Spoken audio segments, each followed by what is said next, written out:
ரத்த கொதிப்பு என் மாமனாருக்கு ரத்த கொதிப்பு ஒச்சகல்ல முட்டை கள்ளப்பருப்பு ஃபீவர் வந்தா குடி சிரப். ஹலோ பா என்னப்பா ஆச்சு?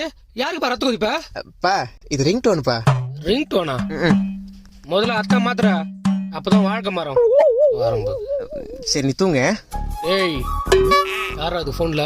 அது ஃப்ரெண்டுப்பா. மணி 1 அத்தராத்திரில எந்த ஃப்ரெண்ட் ஃபோன் பண்றது? அது பித்தமுச்ச ஃப்ரெண்டுங்கெல்லாம் அத்தராத்திரில தான் ஃபோன் பண்ணுவானுங்க. நீ இத்தனை நினைக்காம சித்தியை நினைச்சுனே தூங்க. நான் 10 நிமிஷத்துல வந்துடுறேன். சித்தி நினைச்சினேவா? அவளை நினைச்சு எனக்கு தூக்கமே வராது. ஹலோ சொல்றி. இன்னும் எவ்வளவு நாள் தான் வெயிட் பண்றது? ஏன் நேத்தாண்டி வந்து பாத்து போனேன். அது இல்ல, எப்படி எங்க அப்பா கிட்ட வந்து பேசுவ? பாரி பப்பிமா, நான் உங்க அப்பா கிட்ட பேசணும்னா அதுக்கு முன்னாடி நான் எங்க அப்பா கிட்ட பேசணும். பேசு. ஐயோ எங்க அப்பா கிட்டயா? அவன் சரியான சைக்கோடி. லவ்னு பேரத்தாலே வவ்வுன்னு குலைப்பான். பேசாம நம்ம ரெண்டு ஓடி போயிடலாமா? ஓடிடலாம்ப்பா. என்னடி குரல் மாத்தி பேசுகிறா? அது குரல் மாறிச்சுப்பா. குரல் மாறிச்சா? இவ்வளவு கேவலமா இருக்கும் குரல? நீ ஒன்னு பண்ணு, பால் இஞ்சி போடுப்படி.